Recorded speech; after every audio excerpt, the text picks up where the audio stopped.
Yo, yo, yo, what is going on, everybody? Hello, hello, happy Tuesday. We have maintenance actually coming up very soon. I don't know what is coming out today, but I can't imagine it's anything significant. Otherwise, there would have been a town hall yesterday, and we did not get one.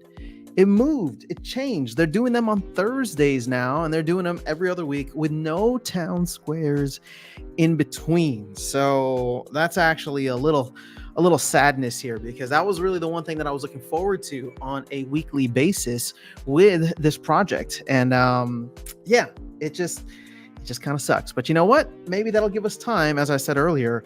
Maybe that'll give us time to explore a lot of the other cool things that are happening out in the crypto and play to earn space, which is something that I'm excited about. Definitely diving into more parallel now that I'm back from the holidays and kind of wrapped up with all the family obligations. So, and if any people are playing other games too, I am all about that. Darkstein and I were actually talking last night about how we just want to jump into a bunch of other things. And now that Bitcoin ETF is right around the corner, it seems, fingers crossed. Yeah, I don't know. It's gonna be crazy. It's gonna be fun. All right, so let's see. Matthew Young is here. Red X Auto like, thank you very much. Virus, good morning, good to see you here, bro. All right, hello. Told you I missed the town halls. I told you I missed town halls. Yeah, I mean, well, there wasn't any town hall yesterday, which is a little disappointing because they did mention that the first town hall would be on January 8th a couple of weeks ago, and now we're gonna go like a full month without a town hall. And even though I did predict this, even though I did predict that January was going to be a slow month for Splinterlands, that doesn't make it any easier to actually sit through, right? Like, asset values are falling. There's no hype. We've lost a lot of momentum, it seems. And I'm not trying to be a doomer here. I'm just saying, like, there's just so much going on in December. And we knew the holidays were coming up, so we put up with it. But now we're going to have like 2 weeks of nothing in January either. And conflicts are supposed to go live, hopefully mid to late January. I'm hoping that they go live. Well, here's the thing. They are no longer going live next week. We know that for sure now. So the earliest that conflicts are going to go live is the 23rd because they're not having a town hall until the 18th to talk about conflicts. So January's lost. I don't know what's going to come out in maintenance this week or next week, but if conflicts were the next major thing to be released and they're not coming out until the 23rd, I mean, that's like the fourth week of January. Really just the third week of January. Just because the first week was still kind of holiday. So, what are we going to do here for the next week and a half until there's anything Splinterlands related for us to talk about? I mean, I've jumped in and I'm playing my 24 plus battles a day. I've actually fired up a bronze account. So, the Aftersound Nifty account. I rented some choice cards and I'm having fun actually playing with some of the Rebellion cards, which has been nice because everything is super cheap to rent down in bronze. And it's like, oh, okay, yeah, let me have fun with the tactics here and see how it goes. So that's actually been entertaining. But yeah, for the most part, I don't know. You guys tell me, what are we talking about? What are we excited about? What's happening? Because DEC is very far from peg. We see that the company is probably due, maybe not for an SPS burn, but for a DEC purchase off the marketplace to help recover this. But again, we'll have to wait and see how much they're actually going to do. Red X says, I am the Rebellion. Ha ha ha. JK. Hey, wait, what do you know about this? I got a little secret coming out. And I feel like you've hacked into my system here. But yeah, very cool. All right, so Yvonne, what's going on, man? All right, I think the DAO Hall should be on the off week of town halls, and more people should be in attendance for them. I haven't really been attending the down halls. Have they been good? And this is no reflection on Claybone. I think he's doing a phenomenal job. I just didn't want to. I just haven't been able to like actually jump in and see what everybody's talking about. Let's see. Hardy Stonefish, what's going on? Good to see you here. Red X says conflicts Valentine's Day side bet. Whoa. I mean, somebody's really bearish. When is Valentine's Day? That's second week of February. My prediction is the 23rd. So you're saying it won't be the 30th. It won't be the 6th. It's going to be the 13th, which is the week of Valentine's Day. I don't think so. I mean, if it is, that's just even sadder, because this thing was ready to go, or at least people thought it was ready to go in December. So, they have to be really redesigning it if they decide not to launch anything. Gathering says, good time to grab some DEC. Yeah, but what are you using the DEC for? Are you putting some on land? Are you buying packs? Because packs technically are significantly cheaper now. I mean, this is like a 7% discount on packs from the store, which doesn't really matter if you think about it, right? You don't need to buy packs from the store unless you want to get that bulk discount. Otherwise, you can just buy packs off the secondary. And if we see, where's Rebellion? I mean, there's still 84,000 packs circulating around. Prices at $3.70. Let's run some math here. Let's say you wanted to buy. Actually, let's not go up to 2,000 packs, but let's say you want to buy like 500 packs, right? So 500 times, let's see. If you were to use DEC, which you should be, right, because of the discount, so 0.000927, right? Yeah, 0.0927 times 4,000, $3.71-ish cents, plus 0.0361 times 5, so 18 cents plus, what was the last one? 371. So let's just say, all right, so 0.18. So let's just say $3.90. So you're paying 3.9 times 500 packs, but you get the bonus. Oh, hold up. You still need to have the vouchers there. So 3.9 times 500 is 1950. Okay, remember that number. 1950. And then we're going to have 5 times 50 vouchers. 5 vouchers times 50 packs times 0.0361. That's another $9. All right, so we'll just say 1960. So $1,960 divided by what's the magic number here? 550, since there's a 10% bonus. So you get your packs for $3.56. So if you're willing to buy that many, and you get your DEC at roughly 92.7% of its peg value, or like a 7% discount-ish, you would be getting each individual pack at $3.56, which is cheaper than buying it off the secondary market. Also, there's probably not 550 packs worth of liquidity. But if you are not buying that many packs, I just cannot imagine that it's going to be more worthwhile to buy from the store. But we should go and see. Let's take a look here at Hive Engine.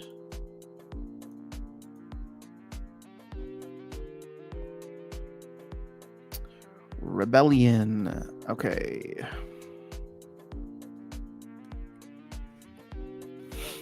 Mm-mm-mm-mm. 11.239. Okay, so these are all kind of like, I mean, you could get, so at this price, right, $3.71-ish cents, you could get a decent amount, over 200, right? Maybe close to like 250, 230, 240-ish that you could scoop up right now. There's enough liquidity. And then it jumps up to 11.33, which is just 0.1 Hive. So it's just a couple cents higher, right? So probably 375, then you can get another 120 there. So, not terrible. And then if you wanted to flip packs, there's really not much of a market for flipping the packs. These buys are significantly lower. So that's kind of that. All right, where did I leave off here? Elistios, good to see you, sir. How are you? Matthew says, I haven't been able to join them all, but they are informative, even if there isn't a proposal going out. Just gauging sentiment and gathering ideas each week so people feel heard is nice. Well, that's good. Okay, you know what? I'm not going to try and get on the other side of that. If people feel heard, that's great. Oh, whoa, check this out. We must be in maintenance already. Because this is this is the screen that I have. I did see a notification for maintenance pop up a couple minutes ago, so I'm not surprised. I mean, I'm a little surprised that is what the screen looks like, but I'm not surprised that the system is down right now. This is the usual maintenance time. So let's see here. We got Land 1.5, we got Rebellion having zero expectation of anything else delivering, and when let's just go with the flow, since each time we tried to guess, we got disappointed recently. Well, Alicios, I mean, we kind of just have to go with the flow. There's just not much else going on. So conflicts will be interesting, in my opinion, when they do launch, but I'm actually not. Maybe this is the Papa Bear kind of coming back out. I don't think conflicts are going to do like that much. I think many people are somewhat discouraged or disillusioned with conflicts and the way that they're designed in terms of like their chances of actually getting something. So I don't know where the team is at in terms of trying to redesign or redefine them based on the fact that they were delayed for a month plus. But at this point in time, I don't think many people, like when I put out that video talking about vouchers, for example, there's a lot of people who are just like, yeah, I'm not going to buy wagons, right? Nah, I'm just not going to buy wagons. I'm not going to really participate in conflicts. It's just going to be what it's going to be. And the whales are going to have all the chances anyway, which to their point, it might just be cheaper to buy the cards off the marketplace, right? Because now not only do you have to like buy and hold the assets, but you're gonna have to buy wagons, right? So I don't know.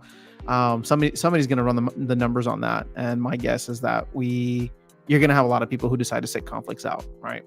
So I have 5 cards. I think I have 5 Rebellion cards, 4 because I'm trying to sell one, right? And will I buy a wagon? Yeah, I might buy a wagon. Am I expecting anything? No, absolutely not. Right. So we'll see how it goes for a lot of the folks that are kind of like in the same boat as me, where they don't have as big of a collection.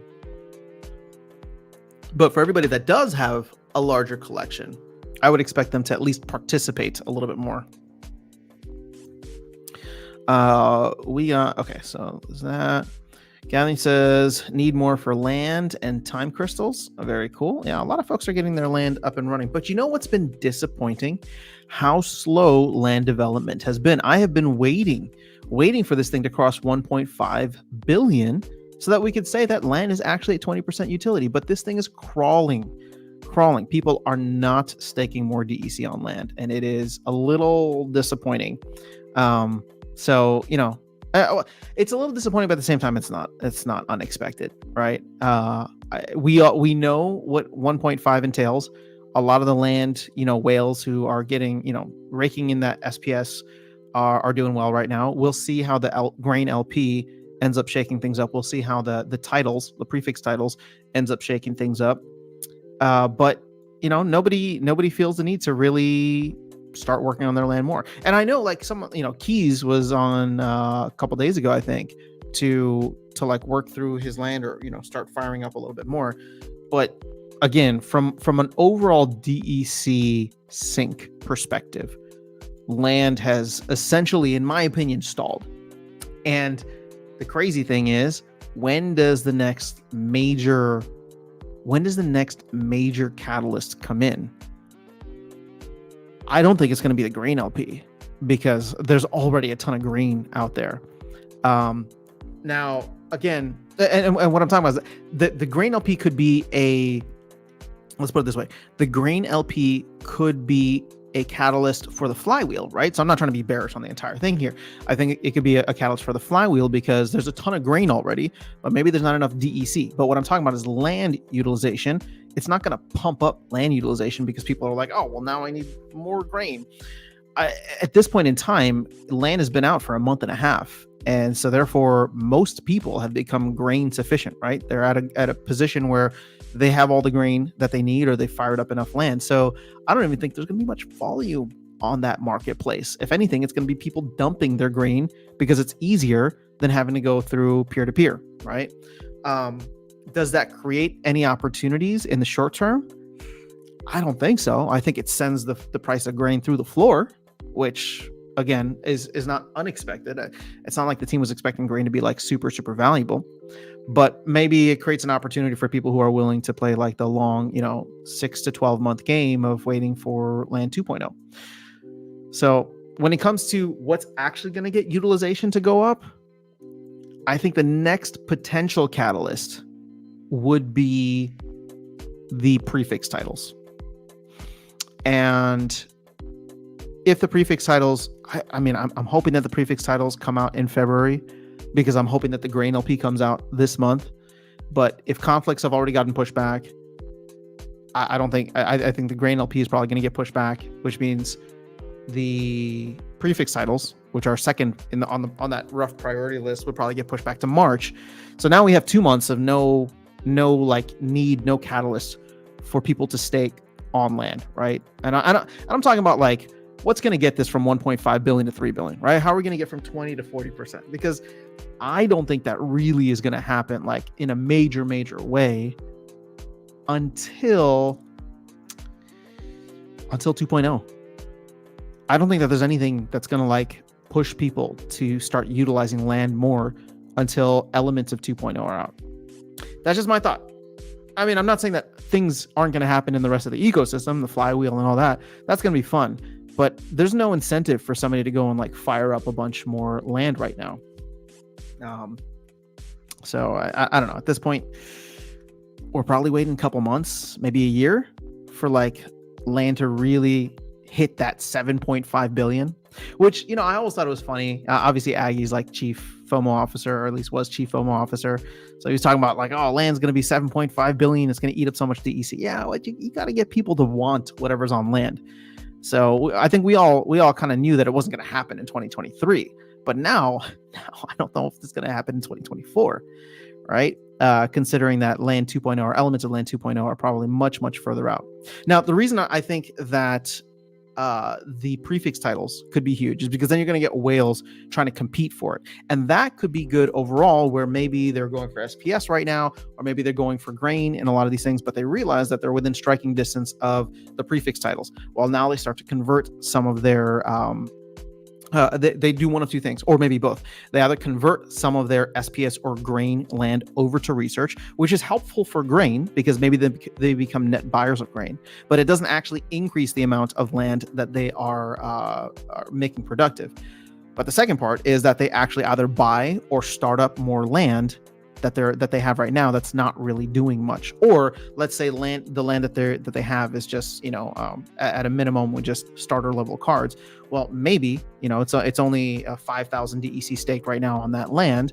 They'll up it to 50,000 and start getting that going. But in terms of actually getting this number higher, right?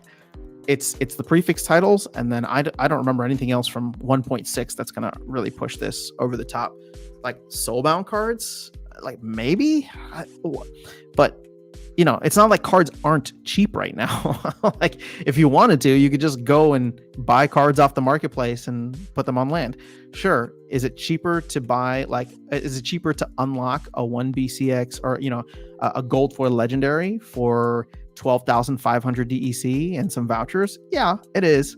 But nobody really has the incentive to do it now. And what I'm saying is that nobody's going to have the incentive to do it later just because the cards are a little bit cheaper. So it's prefix titles and then 2.0. Unless somebody can correct me on, unless somebody can remind me on anything else within 1.6. That would be, I forgot that list, but I don't think there's anything in 1.6. So hopefully we do see elements of it go live in the second half of 2024. But you know me, Papa Bear. I'm thinking 2025 at this point for like 2.0 in its entirety to be out and in play. All right, I went on down a massive rabbit hole there. So let's see. International Travel Channel, what's going on? Why no town hall? Well, they are moving them to Thursdays, and they are doing them every other week. So I don't know why there was no town hall this week, but I think the easy guess is that conflicts were not ready yet. and that conflicts are not ready next week either, because I guess they could have had the town hall this week. So it seems like the conflicts are about 2 weeks away, and there's no need to have a town hall until they need to give us more information on that. So 2 weeks. 2 weeks until something major. Jeff open cards, selling packs. Everybody's got a bunch right now. Something wrong with the game. Weekly update. Got that error. What are your top 5 meme coins? I don't play that game. Sorry. I mean, I hear a bunch, but they're not my favorite because I don't even play the game. So I don't even want to mention them because I don't want a clip of me on the internet talking about XYZ meme coin. And sorry, if there is an XYZ meme coin out there, I'm not endorsing it. Yeah. Meme coins are fun to watch from the sidelines. I'm sure people get crazy rich, but the last one that I did well on and then I decided I'm done with is going to be Dogecoin in 2021. What are the airdrops going to be? Legendary summoners, dual or tactic summoners? I mean, Matt wants them to be awesome. The legendary summoners, and I wouldn't be surprised if maybe we see an element of both in there, or we just see the tactics be crazy. Where imagine it's like the Chaos Legion summoners, but instead of like choosing one set of abilities, you get to choose between 2 sets of abilities. I mean, that would put them far away, the best ones out there. Unless, well, you know what? How could they make this could be interesting. How could they make them so they're not like super power creep, but I don't know, but at the same time like still desirable? Well, my thought is if you keep them at 6 mana, maybe up them to 7 mana. If you offer tactics, then maybe you don't do 3 abilities, you do 2 abilities so that they're on par with I mean I guess they'd be on par with more so Untamed from a mana perspective, but not from a power perspective. But the tactics, I guess it all really just depends on what the abilities offered are.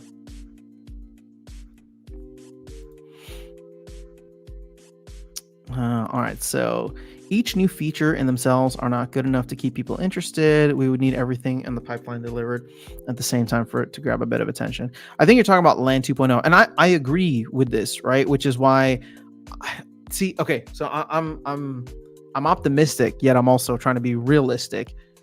I love the fact that they are going to try their best to launch elements of 2.0 early and do it piecemeal rather than waiting for one big launch like they did with 1.5, which made sense, right? I mean, it sucked, but it made sense in hindsight that they needed everything kind of up and running. The problem is I look at the complexity of 2.0 and I'm just like, where would you start? Like what could you like offer that wouldn't, upset the balance of the ecosystem and actually incentivize people to start doing earlier? I mean, the only thing that's really disconnected from everything else is the Ancient Ruins project, right? Sure, if you could launch that, if you're trying to soak up cards off the marketplace, then maybe you do that, where you launch the Ancient Ruins before everything else. But everything else, like, you're going to require raw materials, and you're going to need the buildings to refine those raw materials. Or sorry, you're going to need buildings to harvest the raw materials. Then you're going to need, those raw materials to go into buildings for storage and LP. Like, it's just, even if you were doing it back to back to back weeks, right? And let's say they have like a 2-month stretch in the second half of the year where they're launching stuff back to back to back. I mean, I'm not saying it's impossible, and obviously I'm not smart enough to look at it. And I haven't spent enough time looking at it, but I'm just trying to figure out in what order would you launch the things, right? Maybe I'm doing this just based off of memory, maybe you start with raw materials first, right? Or start with certain types of actually, see, here's the thing, you'd have to start with buildings first. So you could launch buildings, and then you could launch the raw materials, right? But how long until the raw materials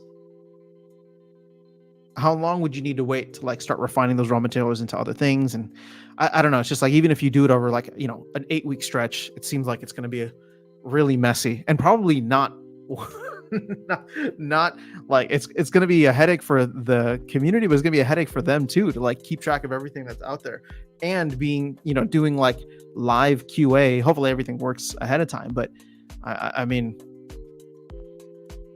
I can't, like, a poor like Royal Eagle, who's just going to be like, hey, I just got my, my raw stone or whatever it is, the raw, like, wood for my forest, and I want to refine it into lumber. Right? How come I can't do that yet? Right? How many questions like that are they going to get? And it's just like, oh wait, we know you read the white paper, but that feature is not coming out for another 2 weeks. So you just have to sit on, the wood for now, and you can't create it into lumber. I don't know. I really don't want to be Papa Bear about this. I'll just say I'm glad I'm not managing it. It sounds like a lot. So kudos to the team for trying to, if they can make it happen, I am cheering them on. Always better to buy an aftermarket. Anything else is gambling. I think the delayed conflicts, as they release so much in December, it's about resetting collective expectations. Maybe, but I mean, they were really, really pushing for it publicly, and then it just got pushed. I want that Bulldog Summoner. That'd be cool. All right. The reason land is going slow is because few wheels that have tons of land are having problems getting enough DEC cards. I mean, but there's a lot of cheap plots on the marketplace. Are there not? Can we go?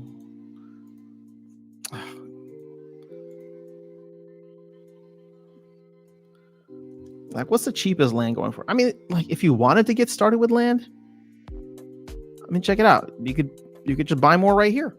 $36, $37. The thing is, it's not just whales, right? Like, let's be real about this. It's not just whales. You and I and many others have no desire to go start those lands, right? So it's just, why would we? I mean, I know you said you were trying to get DEC, but whether you're a whale or not, those lands are sitting there, in my opinion, I don't want to say super cheap, but it's not like the price, it's not like since land has gone live, the price has gone up as people were expecting. If anything, it stayed the same for the most part.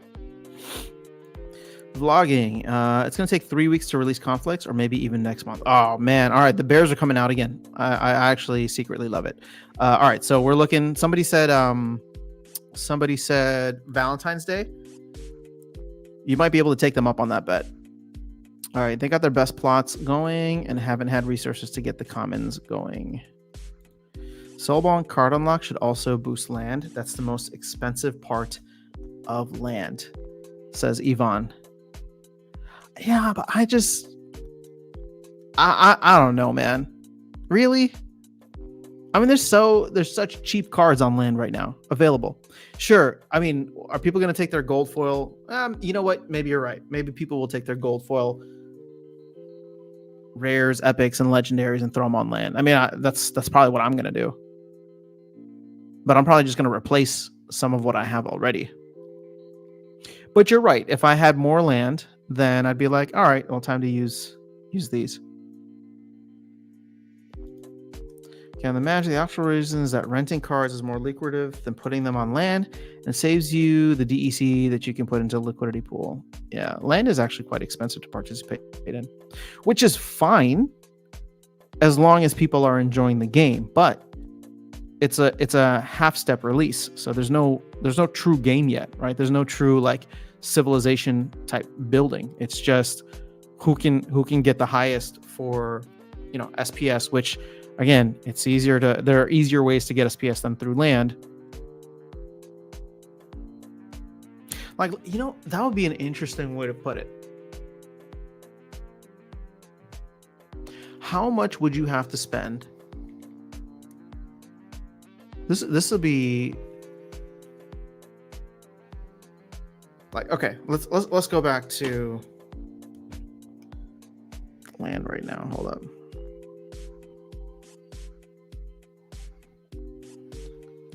Let me get my calculator opened. Sorry, I'm just having all these like random ideas right now. So, okay, $37 for a plot of land. $37 for a plot of, oh, but you know what? There's no way to check how much SPS you'd be able to make from this. You know what? Actually, I have, oh, none of my plots are going for SPS, so never mind. If somebody's willing to share that info, I'd be curious to know how much SPS they are making. What I'm trying to do is like figure out like what is your cost for how much production you've created, and yeah, because all my stuff is just going for grain. So it's like, what's the cost for SPS?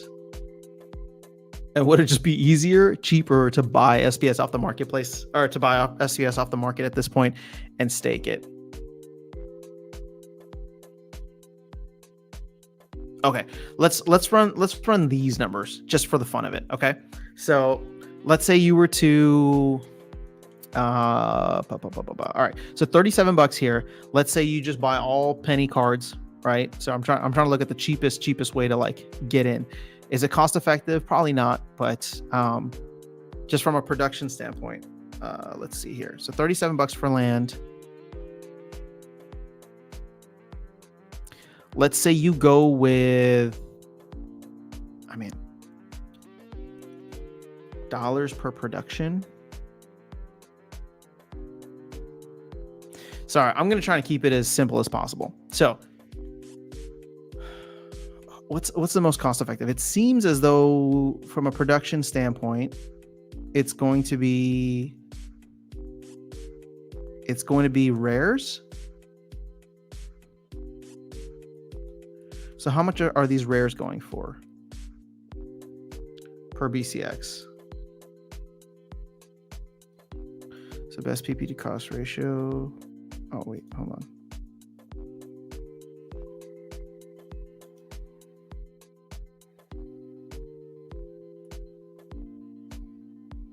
So this is 1.6 US dollars for 60 BCX. 1.663 divided by 60. But you know what? This is not going to be.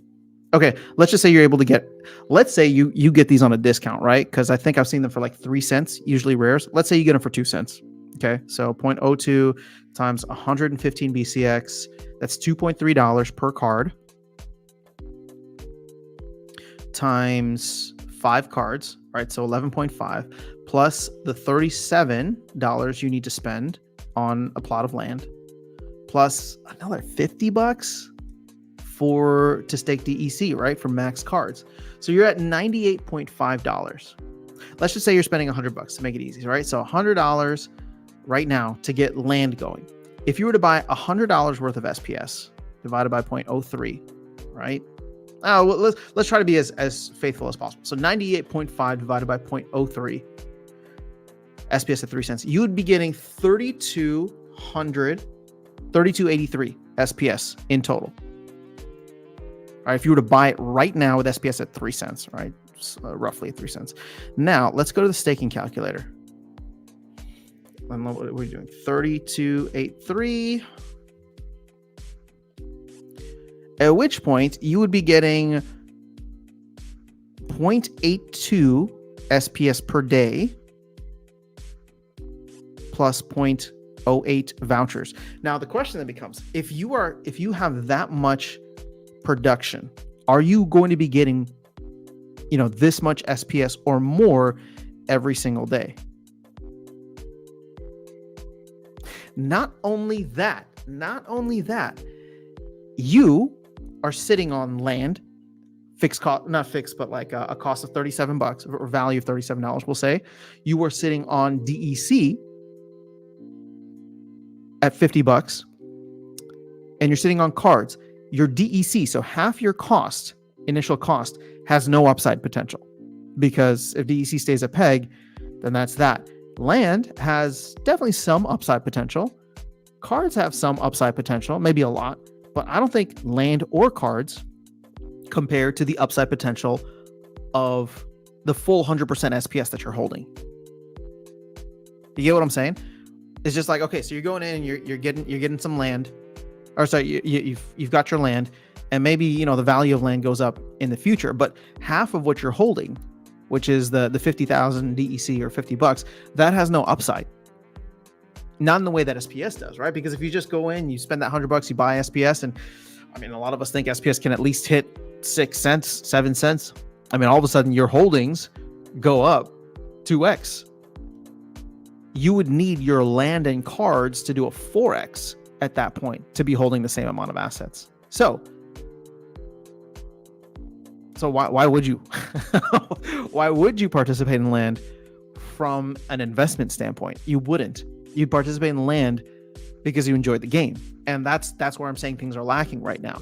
A lot of people there's no game to be played. So it's only people who are, hardcore believers or speculators on value that may come in the future that are working their land. Now, hopefully over the next 6 months, we get 1.6 launched and we get more information on when 2.0 will be live. And that should get people who want to play the game in there more. But investors aren't going to touch this because it's just easier, cheaper, and more upside potential to buy SPS for the same dollar amount.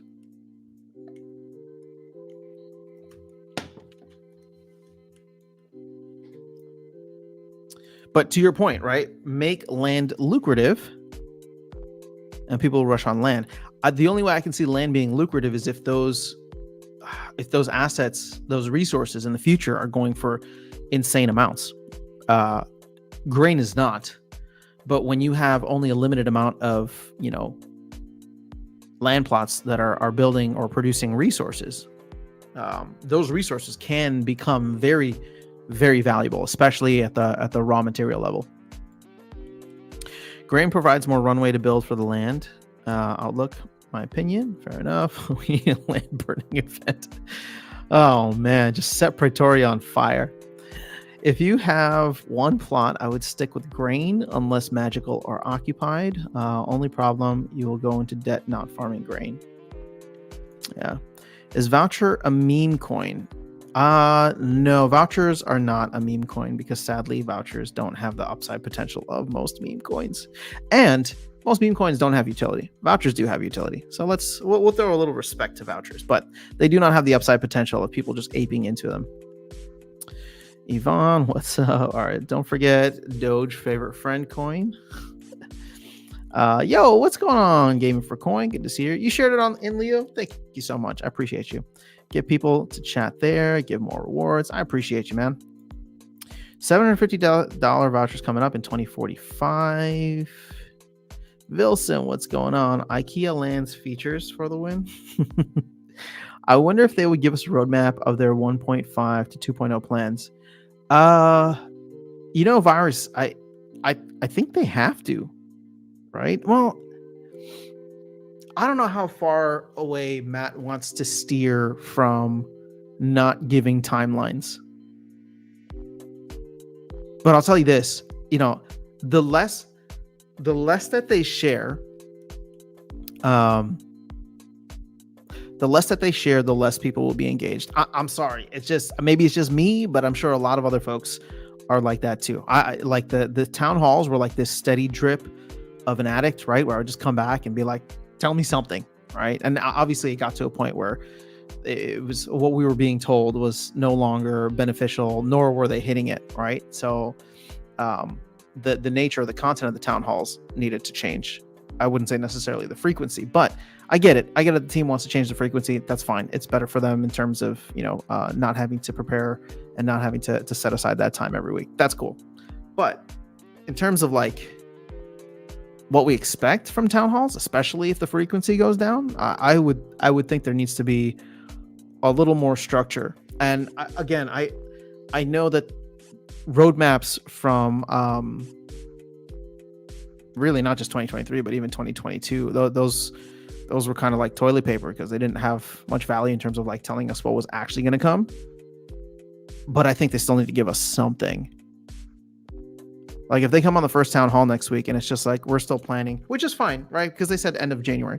So if they come on the if they come like if we don't get any kind of like roadmap for the year, I think people will be like, what the hell's going on, right? or at least I will be, because it's like, okay, here's the thing. I can be one of those people that just like shows up and plays my battles and whatever. But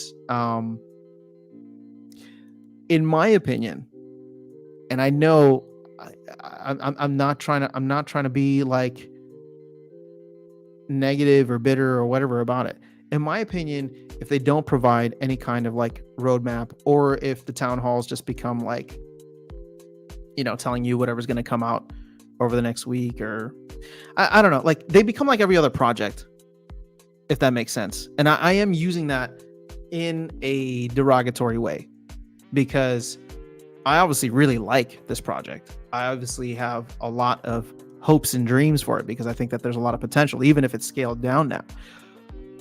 But if they start acting like every other project out there, I'm going to start treating them like every other project out there, if that makes sense. So, and maybe not, I don't know. We'll see.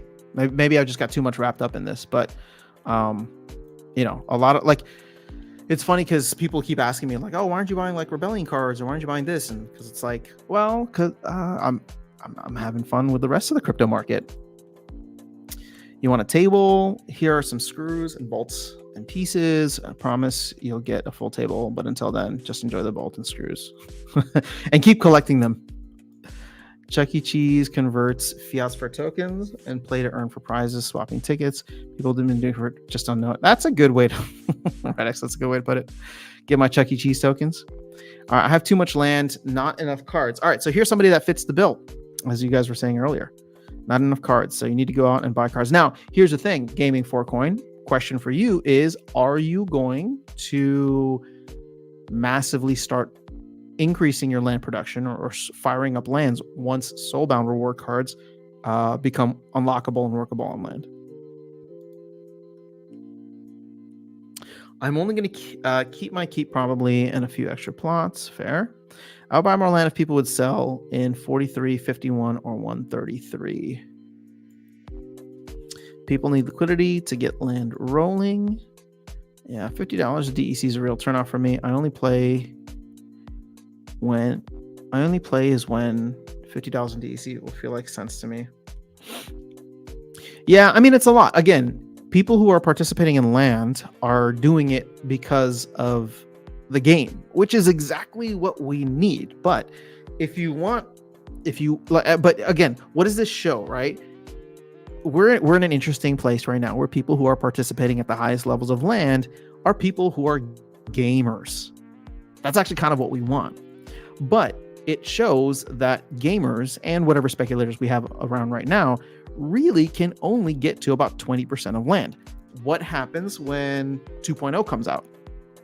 Will there be a point in which it actually becomes something viable for investors? Well, that remains to be seen.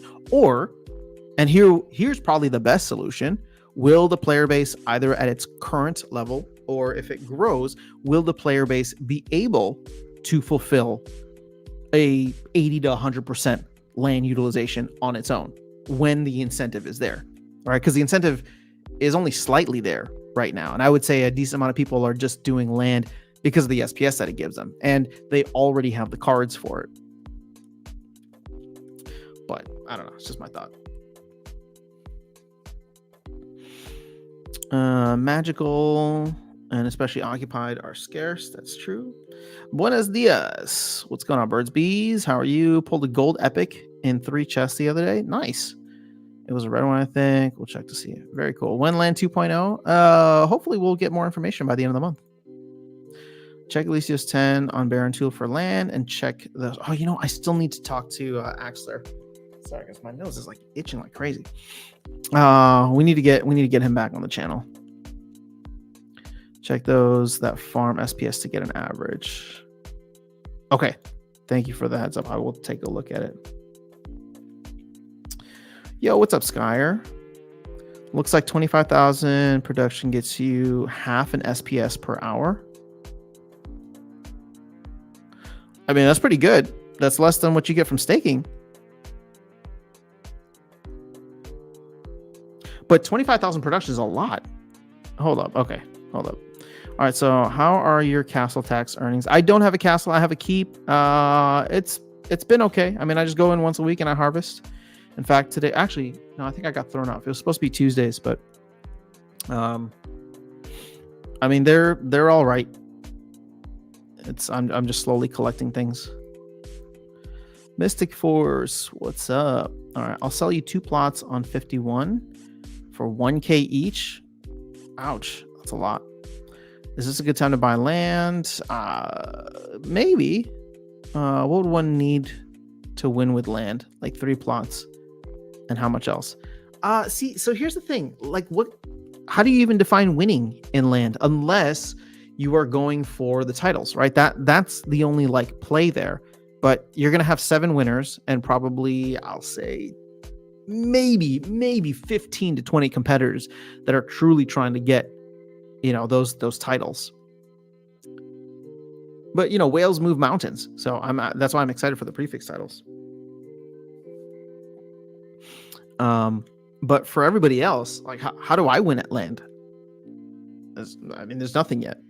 I have to wait until it's not even clean cut, right? Like, there would have to be incentives in the future for, like, maybe my region, my tract, or my territory, right? Which the Ancient Ruins project might be a part of, right? That could probably help bring people together. But there's no competition on the individual level that I've seen, right? The only competition is going to be when items and spells go live.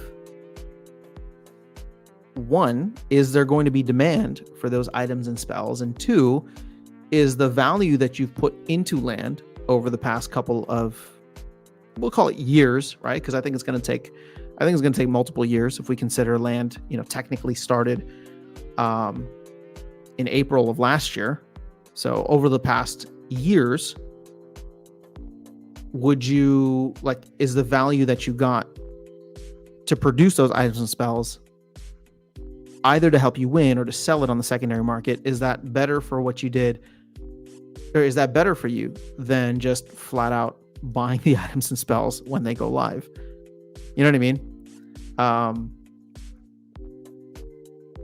Now, granted, again, I don't think anything's ever going to be really clean cut because the prices of everything fluctuate so much, right? So, like, I'll say this, for example, let's say Land 2.0 comes out by the end of the year, and Land 3.0, which includes items and spells, I think, comes out in the next 18 months, right? So by mid 2025, which is my hope, right? Just because I think we're going to be in interesting bull run times then, hopefully, fingers crossed.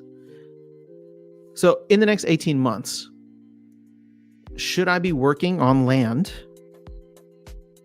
buying up different things and building my land business?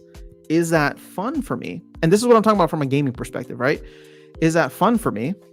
And if it is, then go for it, right? Because then it really shouldn't be about the ROI. But if I'm not interested in the land game and I'm only interested in the TCG battler, right? Auto battler. And then it's like, well, that $100 to start a land plot, or $500 to start a little community of land plots, right? Because you'll need more than one land plot for selling and trading and storing and all that stuff. If I take that $500, could I put it in something else right now? Maybe even SPS, as we talked about earlier. Knowing that I'd be able to earn something on the SPS, it would already, if I stake it, it's going to help me earn higher battle rewards. And there's potential upside for that SPS. So this is why I think like land is only for the purists, which in a way is good, because then maybe you don't get the crazy like bubble that happens with land. You only get people that actually want to be landowners and land barons.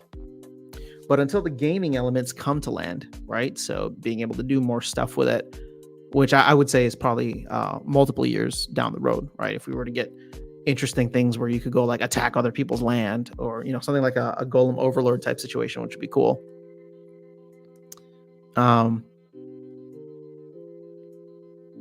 Yeah, you just have to. If you believe in the core concept of what they're trying to build for land, then you're going to go into it and you're not really going to think about how much you're spending. If you're trying to get involved with land because of what it can produce in the future, either from an ROI perspective or because you want the end product, at least at this point in time, which is going to be the items and spells, taking that capital and putting it somewhere else might have a higher upside. Might, right? And all depends on where you put it. I don't see it getting any cheaper, to be honest. Looking for grain producing plots. Get magic. I can sell some grain on 51, by the way. Yeah, I got a ton of grain. All right, so until minting or until mining for ore, I'm getting my grain. Research is still a wild card. Yeah, I have enough grain. Just need to get some grain producing plots for 2.0. None of mine will when 2.0 goes live. For some reason, I just see the roles and rules channel in your Discord. I haven't even been in my Discord for a minute, so I'll have to go and check what's going on there. Thoughts? What does Splinterlands 2024 look like? I don't know, man. I don't know.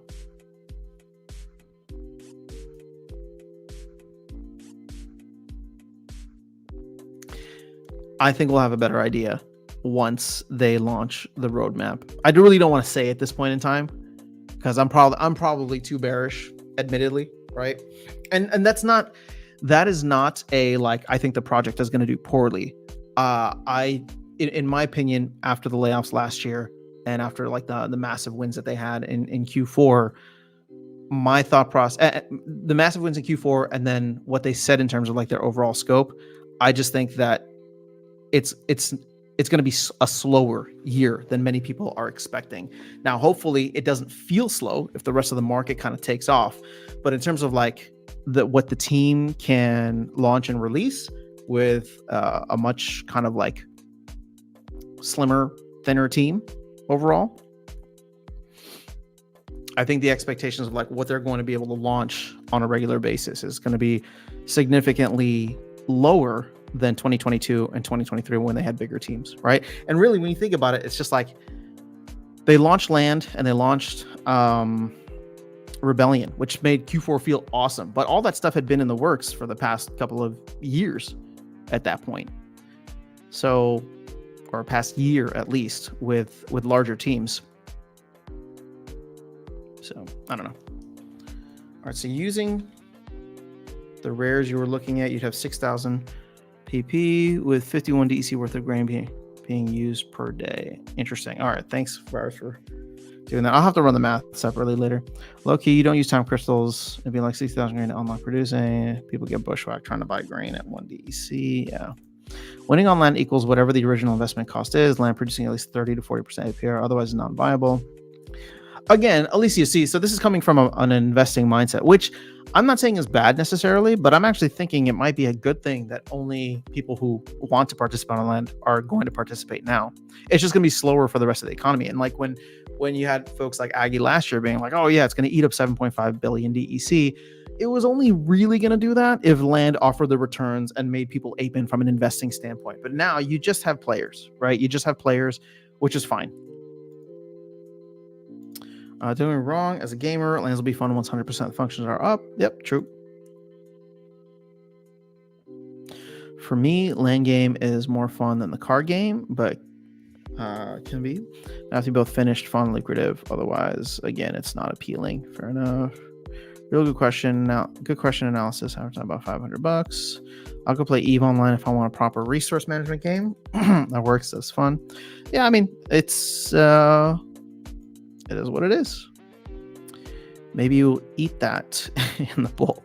Yo, Brandon, what's going on? Happened to catch the discussion yesterday about supposed bots entering fast teams in tournaments. I did see that. Turns out the scholars streamed fast team entry, 11 battles in 5 minutes. How do they do, though, Brandon? I'm curious. Also, guys, I'm only able to do about an hour-ish today, and then I got to run and take care of a bunch of errands. So we can start wrapping this up. But I did catch that yesterday, or I don't know if I checked in for the follow-up, though. Here's the thing. I'm glad. I think with Silence, right? I'm glad Silence is able to like track that data and see how it is.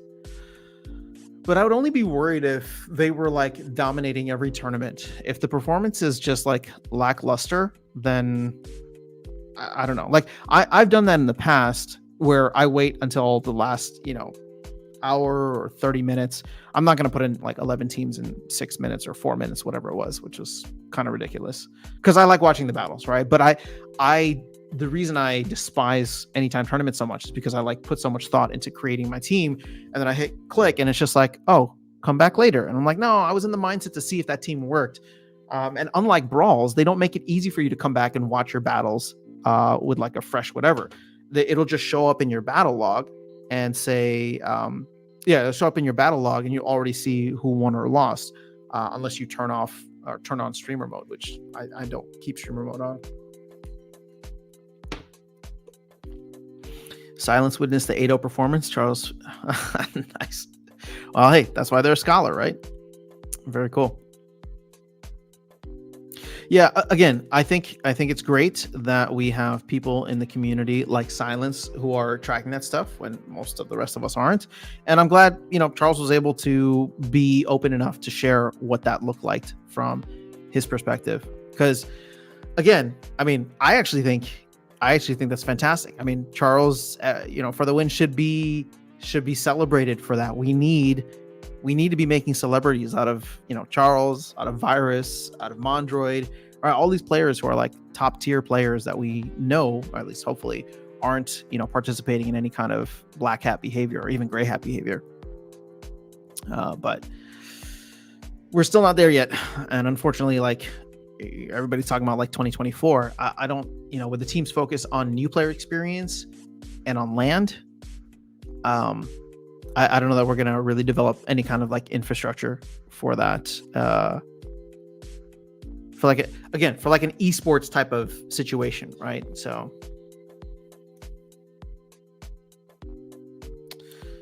yeah, man, we should do,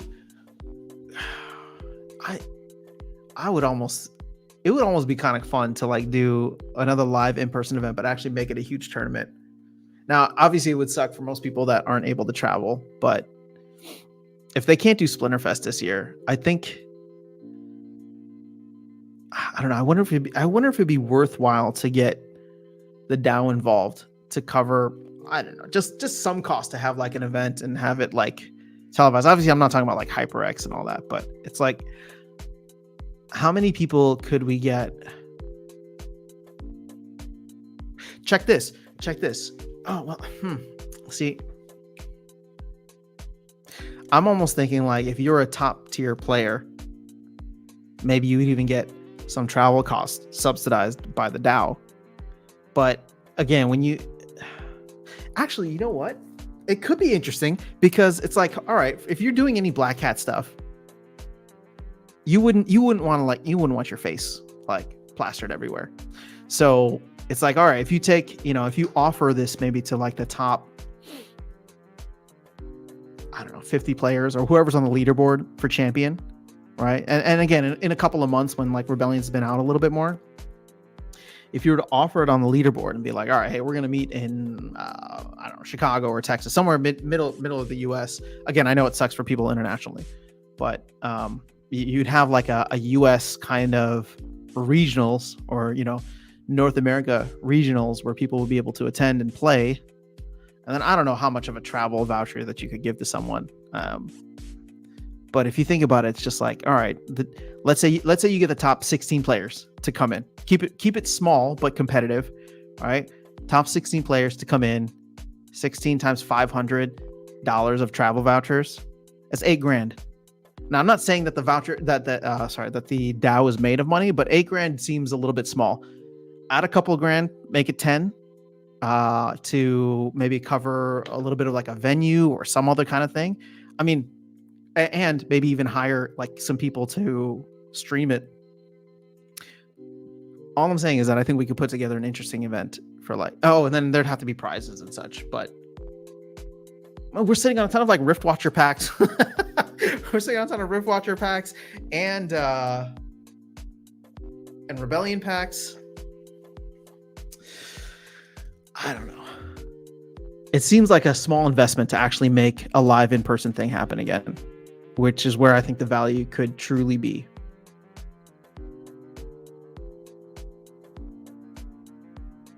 And I know I talk about like doing tournaments here online. And I was super hyped when Rebellion came out, and it's kind of fizzled out a little bit, so I apologize. But at the same time, it's like, well, Rebellion has been interesting, but I still think at the end of the day, it's going to be live tournaments, live in-person tournaments that get people excited about this stuff. So my question is, if I were to try to organize something in Chicago or Texas, which is kind of the two hubs that I'm in, I wonder what kind of support we'd be able to get from either the team or the DAO to be able to do that. And maybe it doesn't need to be anything like crazy. I don't know. Here's the thing. I know we probably get a couple folks just from like after dark that would be interested in just coming and hanging out. And maybe maybe we don't do it in the middle of the country. Maybe we do this with Matt in Philly, which I still need to reach out to him about. But yeah. All right, so I'm just kind of thinking out loud here. All right, he could be so much better if he actually spent time making his teams, but he plays 8 accounts and can't give them all his full attention. Jeez, how much is he pulling in from 8 accounts? I wouldn't let him play my accounts. He bombs quite often and doesn't make day 2. Gotcha. All right. Don't forget Ultims. You're in. Birds, Bees, and Trees. Nice. Not sure we would want to vote the DAO, paying for 20 people making money out of the DAO while everyone else gained nothing out of it, since a 20 people tournament wouldn't be any good for PR. Well, I would disagree. And again, I'm not a project, I haven't thought through the project management of it in terms of how to make it worthwhile from like a media standpoint. But that's the thing, right? Like, we had all this footage from Splinterfest, and I don't know what the team like really did with that. Like, we could have created so many, like, I don't know, just coming out of Splinterfest, obviously the team had to like let a bunch of people go, and then the vibe was just down afterwards. But coming out of there with all that footage, all that hype, all that energy, it could have been something completely different in 2023, where they were just dropping on social media videos of real people getting together and playing, and stages and prizes and all this stuff. Like, don't tell me that, especially during like the major hype of 2023, again, Bitcoin went from 16 to 40, right? Something in 2023. Like, we couldn't have been able to capitalize on that. The problem is that 2023, from a release standpoint for the team, was awful. Going back to like land in June and then all the delays and stuff. So I think that would have turned people off anyway. So maybe we're just getting a bit ahead of our skis at this point. But considering how little time he spends on each team, it's worthwhile for him because he can get a couple accounts into the top 10. Very cool. All right, I would go to Philly. What marketing value would 20 people play? Would 20 people play a small tournament? I give you that those lucky 20 would have fun and all, but we're far from esport level right now. Oh yeah, we're very far from esport level. Philly is close enough for me. No one cares about Splinterlands but the 200 people that play the game, plus the 50,000 alt-bot accounts. True. If only we could get those bots to care just a little bit more. All right, guys, I'm going to hop off. As usual, this is always fun and enlightening. I should be able to go live on our usual Thursday. Maybe even sneaking a parallel stream before then for anybody who's interested in following that. Unless I decide to stream it over on Twitch. We'll see. But otherwise, yeah, good luck with your battles and your tournaments and all this stuff. I don't think there's really anything new that's going to be happening over the next couple of weeks here, or at least not until the town hall next week, next Thursday. So we'll keep things rolling for now and see where things go. But have a fantastic rest of your day and your week. I'll see you guys all in a little bit. Peace.